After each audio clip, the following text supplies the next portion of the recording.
minha gente do teatro, que saudade de vocês. Olha, logo logo, quem sabe a gente consiga se encontrar aí, né? Estamos aí finalizando o nosso ano, rumo a mais essa oficina que a gente está desenvolvendo aqui, né? Eu espero que esse trabalho aí de já 5 anos que a gente vem desenvolvendo esse trabalho dentro deste projeto, né? Além, né, dos outros inúmeros projetos desenvolvidos aí pela Maria, pela Amanda, né?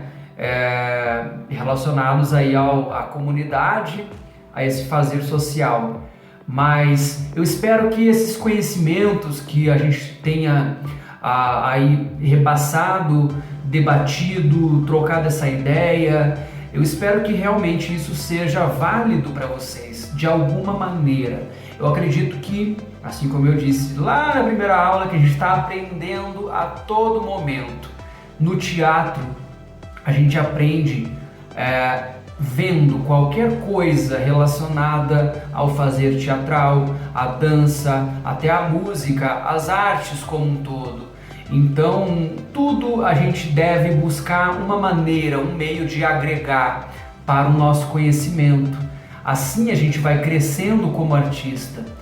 Qualquer conhecimento da nossa atualidade, para dar um exemplo bem simples, a gente vai expandir o nosso poder de improvisação para conseguir realizar os nossos jogos de improvisação que eu trabalhei aqui de maneira cada vez melhor, de maneira cada vez mais segura, mais firme. A gente vai aprendendo a ter uma noção maior sobre tudo, sobre a vida, sobre a nossa missão aqui.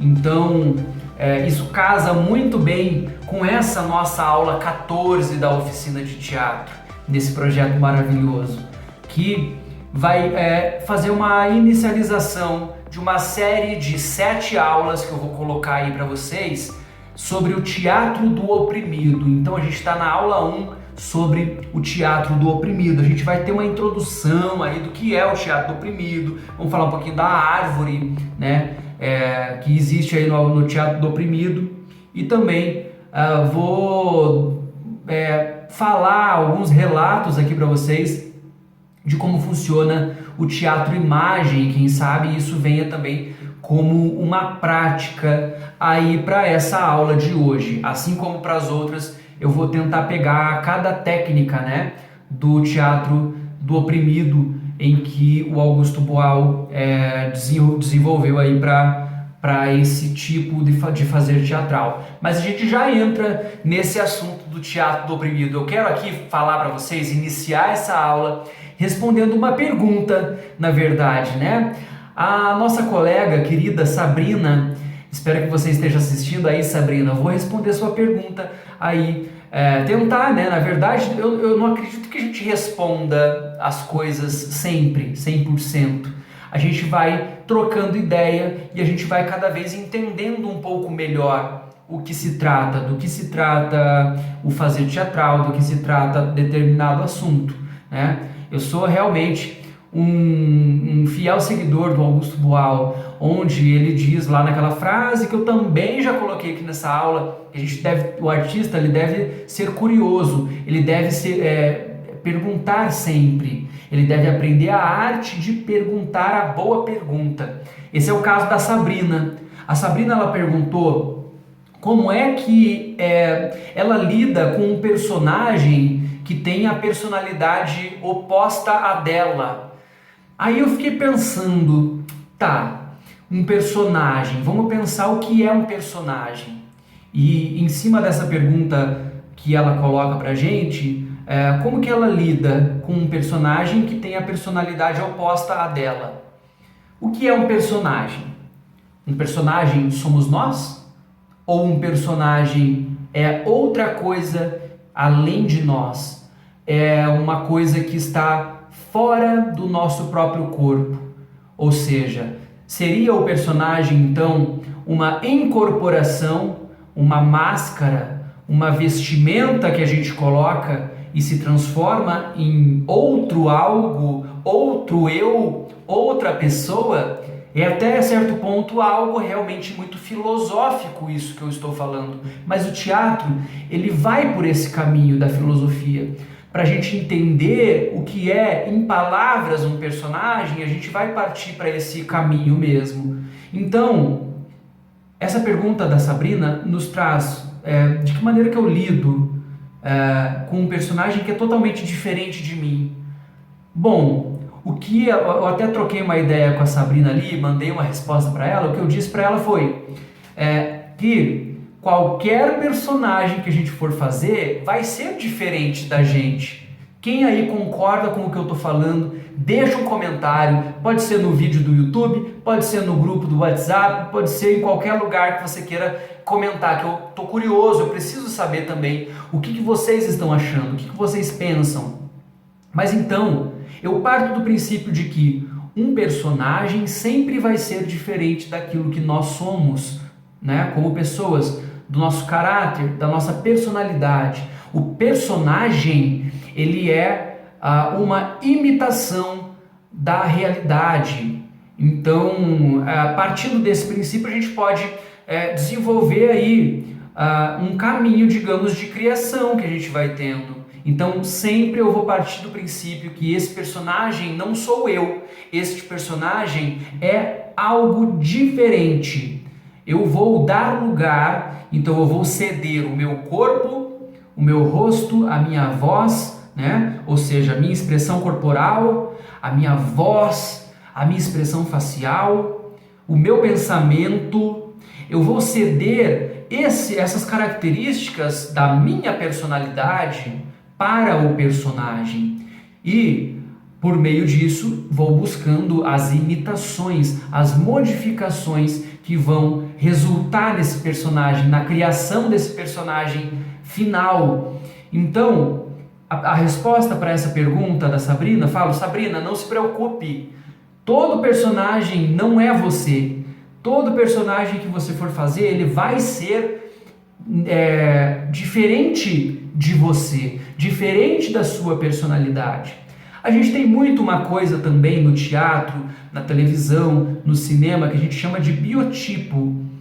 Esse personagem tem tudo a ver com você, porque esse personagem tem a cor dos olhos que você tem, esse personagem ele tem a cor de cabelo que você tem, o estilo do seu cabelo, ele tem o seu tipo físico. Beleza, a gente tem isso mesmo, mas a gente sempre, por mais naturalista, por mais realista que seja a nossa interpretação, a gente vai partir desse princípio. É outra personagem, é outra personalidade que a gente está colocando ali, certo? Então partam desse princípio que eu acredito que vai dar sempre certo essa criação, e mesmo porque a gente não pode sair confundindo quem eu sou e quem é o personagem, a gente não tem essa mistura. O teatro copia a realidade e também muitas vezes ele se apropria do absurdo, do fantasioso, né? Teatro, a gente sempre fala muito quando a gente começa a fazer teatro, que teatro é exagero, a gente tem que exagerar, temos que fazer uma expressão corporal grande, uma expressão facial boa, que dê para ver de longe e projete a nossa voz, né? Para que todo mundo, em todos os lugares da plateia, consiga ter a mesma sensação. É algo realmente que está ali cara a cara com o público, porém tem essa questão do exagero, né? Por muitas vezes a gente faz aí um teatro que não é tão apegado a esse exagero, porém esse personagem sempre vai existir e sempre vai ser o oposto do que nós somos. Eu defendo esse ponto de vista, né? Por menor que seja a característica de um personagem, sempre vai diferenciar do que nós somos, ok? Abro essa discussão aí para vocês. Acho que a melhor maneira é a gente conseguir debater, né? Eu gostaria muito de, quem sabe, aí quando a gente acabar essas oficinas, a gente continuar com esse elo, com esse vínculo aí, né? E consiga, de repente, fazer uma videoconferência, uma aula interativa, onde a gente consiga colocar nessa mesma sala, num bate-papo, todos esses alunos, para que a gente consiga trocar essas ideias e também ouvir as ideias diferentes de todos esses sujeitos que fazem parte dessa turma de teatro, nessa formação dessa oficina, ok?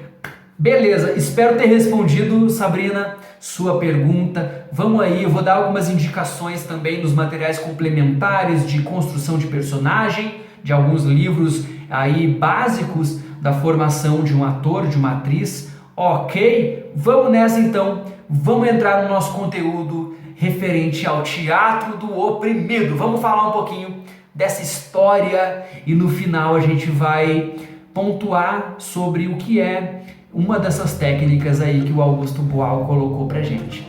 Vamos nessa!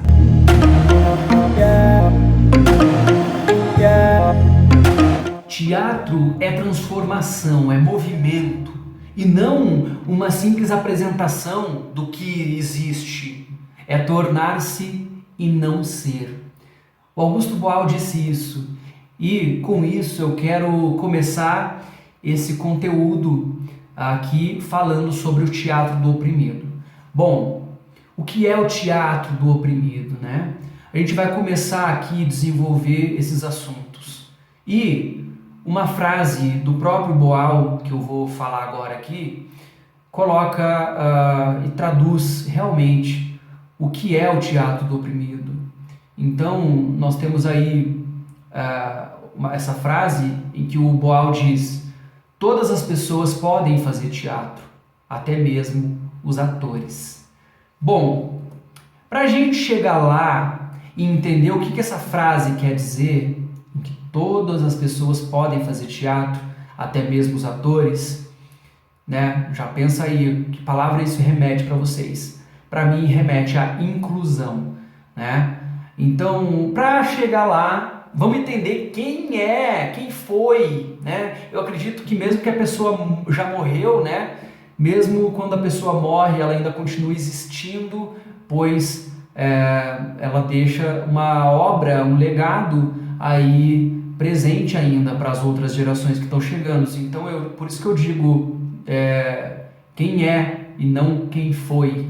Então, quem é Augusto Boal? Vamos entender quem é esse cara que realmente trouxe uma revolução no que se trata do fazer teatral, nas propostas, nas técnicas e também na filosofia e no ensinar teatro. Vamos lá. Bom, Augusto Boal é um teatrólogo brasileiro, nasceu no dia 16 de março de 1931, no Rio de Janeiro, e ele é considerado um dos maiores diretores de teatro de toda a atualidade. O seu método ele é estudado nas principais escolas de teatro do mundo. Boal reinventou o teatro político e é uma figura internacional, tão importante quanto Brecht e Stanislavski. Vamos então entender um pouco da história do Boal, essa vida, que vida ele levou e quais foram esses grupos que fizeram parte da sua trajetória enquanto teatrólogo e enquanto diretor de teatro. Vamos lá. Bom, aos 18 anos, Boal vai estudar engenharia química na antiga Universidade do Brasil, a atual UFRJ. E, paralelamente, ele escrevia textos teatrais, então desde aquela época ele já desenvolvia seus textos. Na década de 1950, realizava estudos em nível de PhD em engenharia química na Columbia University, em Nova York. Estuda dramaturgia na School of Dramatic Arts, também na Columbia. Em 1956, volta ao Brasil para dirigir o Teatro de Arena de São Paulo. O grupo provoca uma revolução estética no teatro brasileiro nos anos 50 e 60, através do Seminário de Dramaturgia, do Laboratório de Interpretação e das diversas montagens né? O teatro de arena contribui vigorosamente para a criação de uma dramaturgia genuinamente brasileira. Eram produzidas peças de qualidade, mas em baixo custo. Tornou-se um símbolo de nacionalismo e resistência democrática. Nas representações eram valorizadas discussões sobre a questão social, empregadas domésticas e operários eram protagonizados, o que não era feito normalmente. A partir daí, desenvolve-se a técnica do teatro-jornal dentro do modelo do teatro-arena.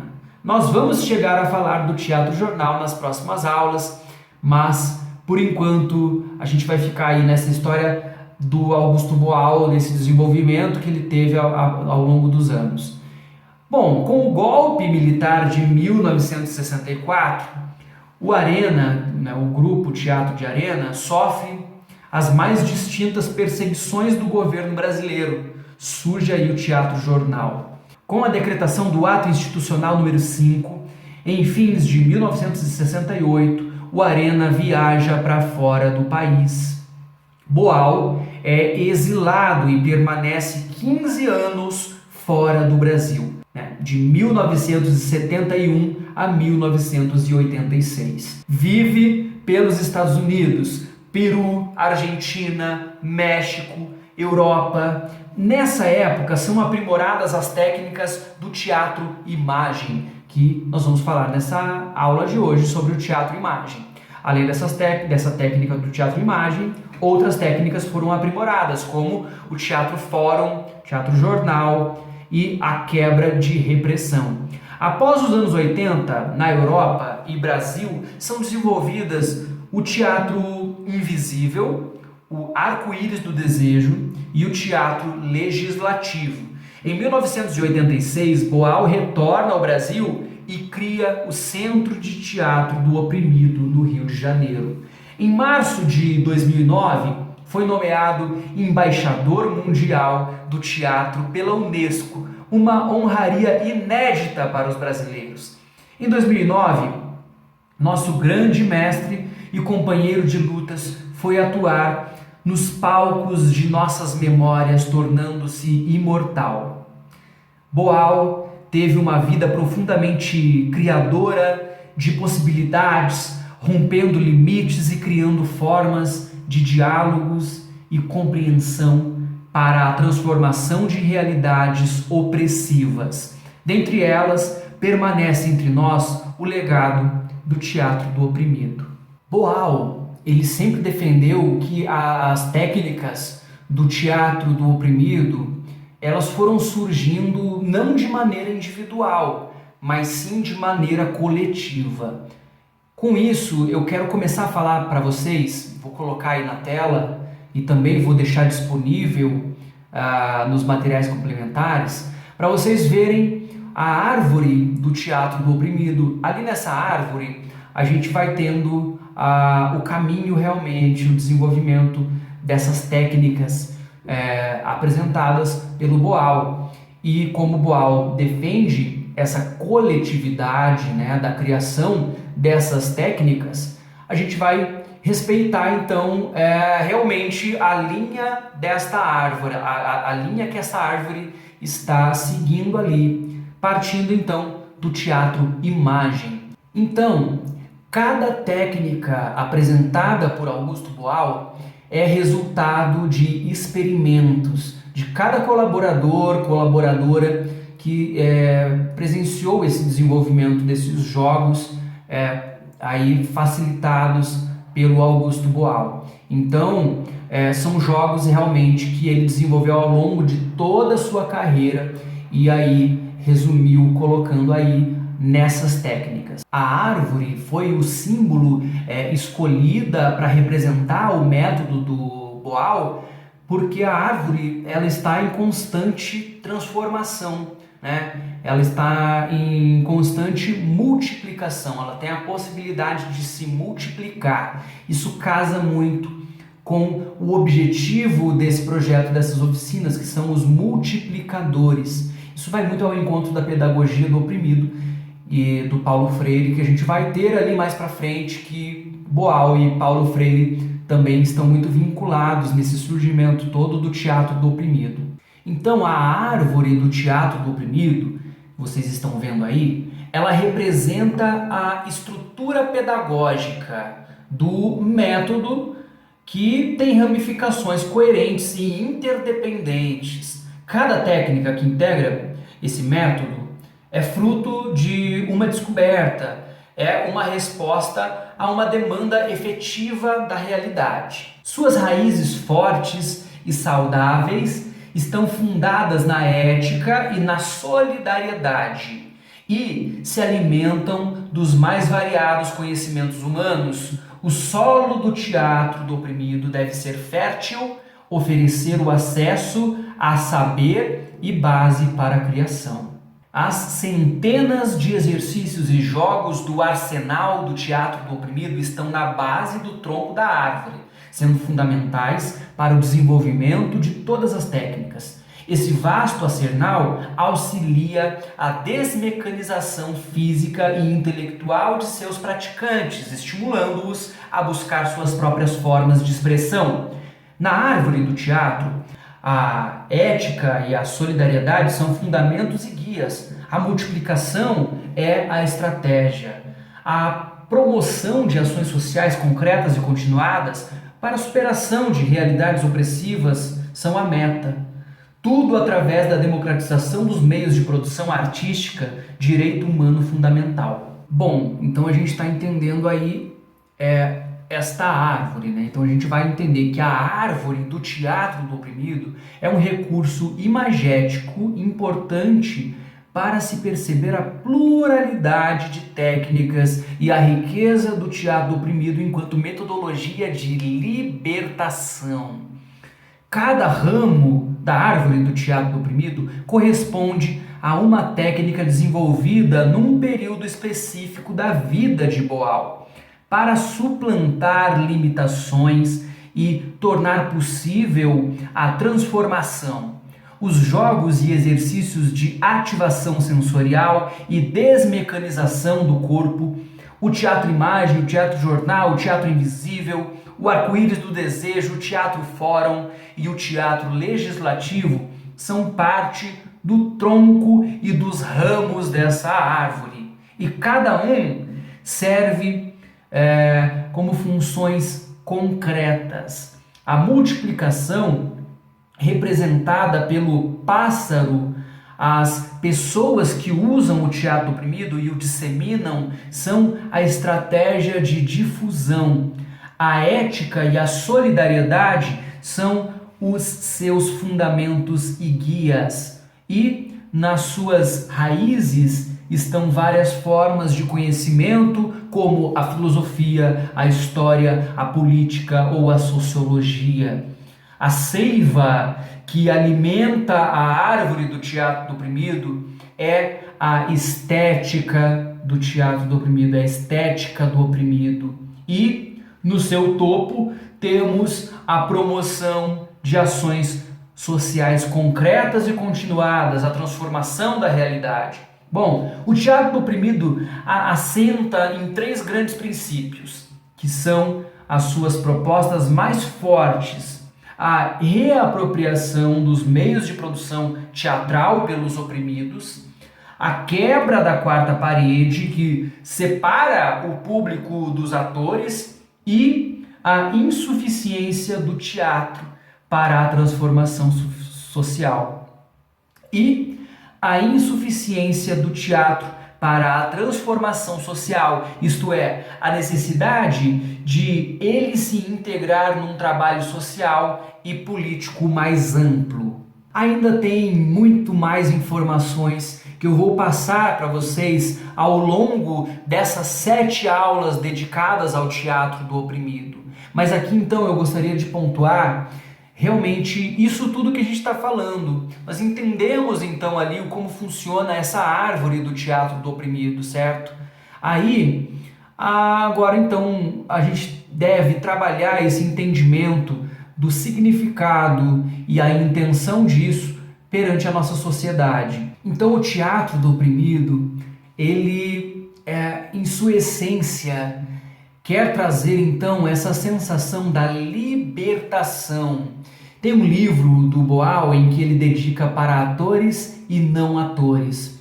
E uma coisa que está muito presente no teatro do Augusto Boal é o espectator, ou seja, a gente chamaria de espectador, que seja o público. Então, Boal quebra a quarta parede, ou seja, a quarta parede é aquela parede imaginária que fica entre os artistas e a plateia, certo? A gente imagina que está olhando lá no horizonte algo grandioso, sendo que não existe, é algo do imaginário, né? Então Boal quebra isso e interage diretamente com a plateia. Então, a plateia tem a voz ativa no teatro do oprimido de subir ao palco e fazer a cena tomar um outro destino, um outro caminho. Isso acontece muito no teatro fórum, no teatro legislativo. Enfim, a gente vai chegar lá nas próximas aulas. Nessa aula eu quero falar sobre o teatro imagem, né? Mas, falando aqui dessa questão da libertação, existem muitos relatos do próprio Boal e também de pessoas que tiveram esse contato com o Augusto Boal, dessa libertação na prática. Por exemplo, uma história muito famosa do Boal é de uma mulher que acabou de realizar um espetáculo ali e era um grupo de domésticas que realizaram uma apresentação de teatro, de um espetáculo. E aí acabou o espetáculo, a apresentação aconteceu e lá no camarim essa mulher foi vista chorando e estava chorando e aí diz que perguntaram para ela, né, por que ela estava chorando. Ela começou a falar que a gente tem o costume, a gente é acostumada a não ser ouvida, a ninguém escutar o que a gente está dizendo. E ali no palco veio um moço arrumar o meu microfone aqui bem pertinho e disse que mesmo eu estando de microfone, eu teria que falar bem alto para que todo mundo lá em cima pudesse ouvir, todo mundo em todos os lugares da plateia.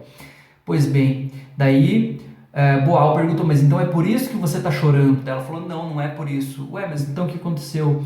É que, ela continua a história, né? É que no palco, ali na hora da apresentação, a gente, na nossa vida, a gente não é acostumado a ser vista, né? E ali no momento do espetáculo jogaram uma luz, um foco só em mim, um refletor em que a luz se abriu e eu fui extremamente vista pela plateia.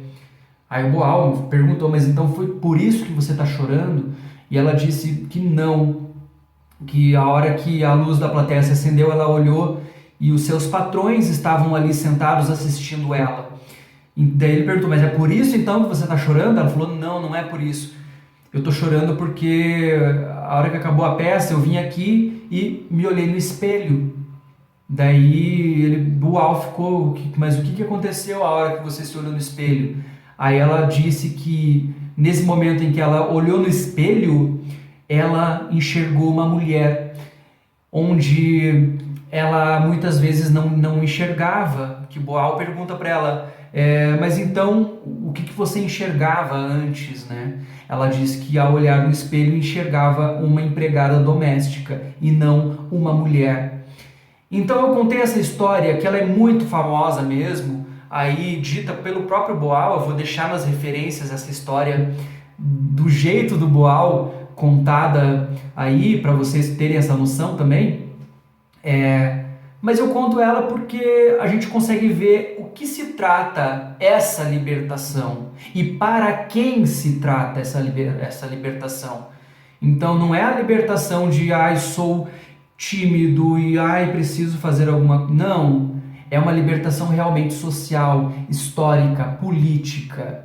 Boal traz essa liberdade dentro das técnicas, certo? Então ele vai se utilizar dos jogos teatrais, partindo de tudo isso que a gente acabou tendo aí no nosso conteúdo, entendendo essa árvore do teatro do oprimido.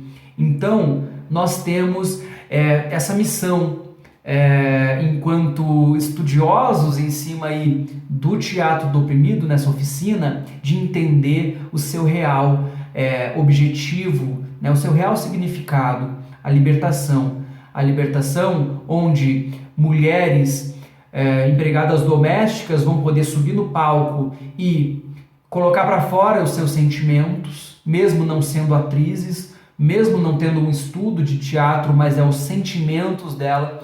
Isso até vai contra um pouco do que eu falei da explicação aí no começo da aula, né, do que é a construção de um personagem, né, a pergunta aí que foi feita pela Sabrina, de como eu me porto com um personagem que tem a personalidade totalmente diferente da minha, né? O Boal resgata esse fazer teatral político, social, onde eu vou colocar em cena os meus sentimentos e vou me expressar. Claro, a roupagem é um personagem, não somos nós. Continua sendo aquela explicação que eu falei de que o teatro é uma imitação da realidade, né? Até porque o que é a proposta do teatro oprimido é achar, encontrar soluções possíveis para o seu dia a dia, para as resoluções dos problemas. Ou seja, as empregadas domésticas expressaram seus sentimentos, os operários e operárias, a classe trabalhadora está em cena, muitas vezes estigmatizada por outro tipo de conduta na sociedade, onde muita gente, consequentemente na elite, julga que, por exemplo, um gari não poderia estar fazendo uma peça de teatro, uma operária não poderia estar fazendo uma peça de teatro. Ali não, todos têm voz ativa no teatro do oprimido. Então é a voz aos oprimidos, por isso se chama teatro do oprimido mesmo, tá? Então, nas próximas aulas eu vou dar aí realmente vou falar um pouco mais sobre tudo aí que tem de estudo em cima dessa evolução do teatro do oprimido dentro das técnicas. Agora então vamos focar no teatro imagem para entender o que significa isso e quem sabe a gente consiga no futuro praticar um pouco isso tudo.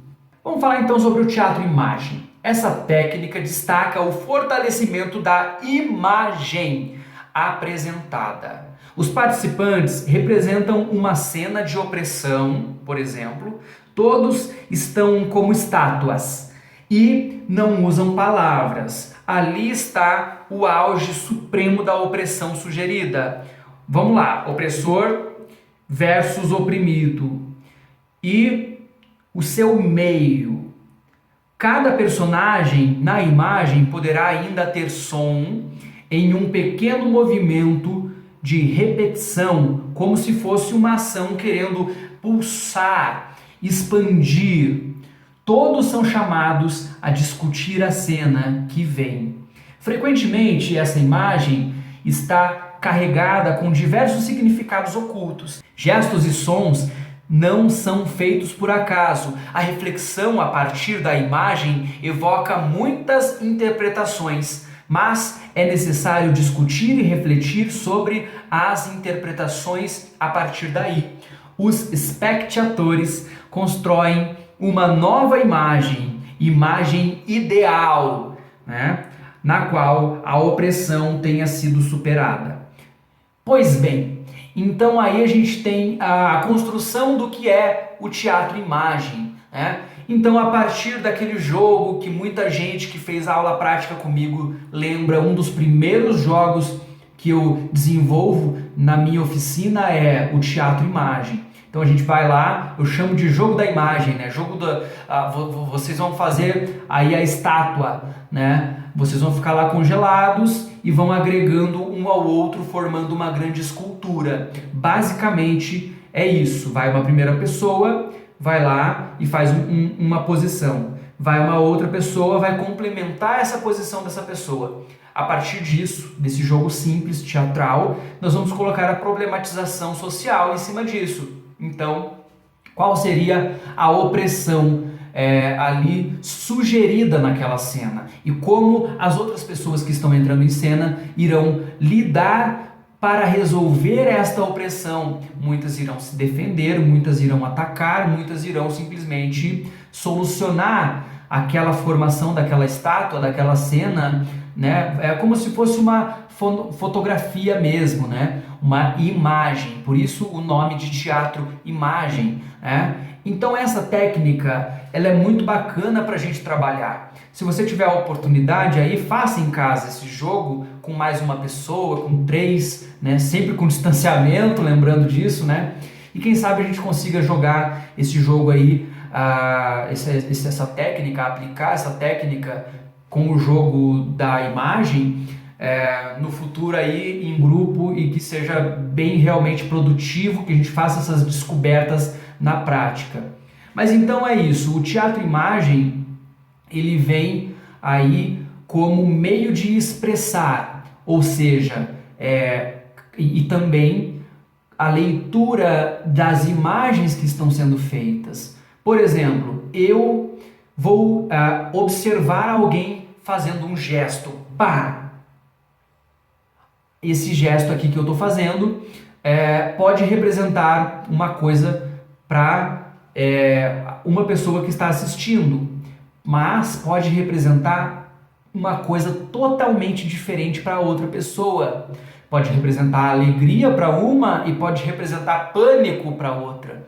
Então a gente vai aprendendo a ler as imagens corporais, as imagens que estão sendo formadas ali, e a ressignificar o que determinada imagem para a gente, o que é a tristeza e o que é o terror, o que é a opressão e o que é a liberdade. Enfim, são inúmeras as possibilidades, isso cabe para todos os sentimentos. E o teatro-imagem traz essa possibilidade da gente ler essa imagem. É a mesma coisa que como se a gente entrasse num museu e lá observasse a Mona Lisa. Muita gente vai dizer que a Mona Lisa está sorrindo. Outras pessoas vão dizer que a Mona Lisa não, a Mona Lisa está séria. Outras pessoas vão dizer que a Mona Lisa está braba. Então, são inúmeras as interpretações de uma obra de arte. A gente precisa entender que o corpo e a face, né, a expressão corporal e a expressão facial devem ser lidas, né? E a plateia ou quem está nos observando vai fazer essa leitura, né? Então a gente vai resumindo aí que o teatro-imagem é essa leitura diversa em que vai haver um debate e a gente vai chegar a uma conclusão de que sentimento está sendo colocado ali. E se esse sentimento for numa situação opressiva, vai haver um debate ou uma prática teatral ali por meio dessas imagens que vai buscar uma solução para essa opressão. Ou seja, vamos dar aí uma força para o oprimido conseguir sair daquela situação. Esse seria o objetivo do teatro-imagem. Ok, minha gente? Bom, eu tenho aqui a pedir para vocês participarem, né? Tentem aí desenvolver. Estou trabalhando aí, quem sabe, numa prática de um exercício para a gente conseguir finalizar essa oficina, quem sabe aí fazer uma peça online, que legal, né, que seria. Vamos ver se a gente consegue organizar isso tudo aí. Qualquer dúvida, me perguntem, assim como a Sabrina perguntou. Vejam que eu estou aberto e respondo mesmo, assim que eu conseguir. Eu pego ali, respondo, vou pensando, vou pesquisando, se eu não souber responder, ok? E a gente se vê então na próxima aula, dando continuidade nesse assunto do teatro do oprimido. Um beijo para todo mundo e se cuidem!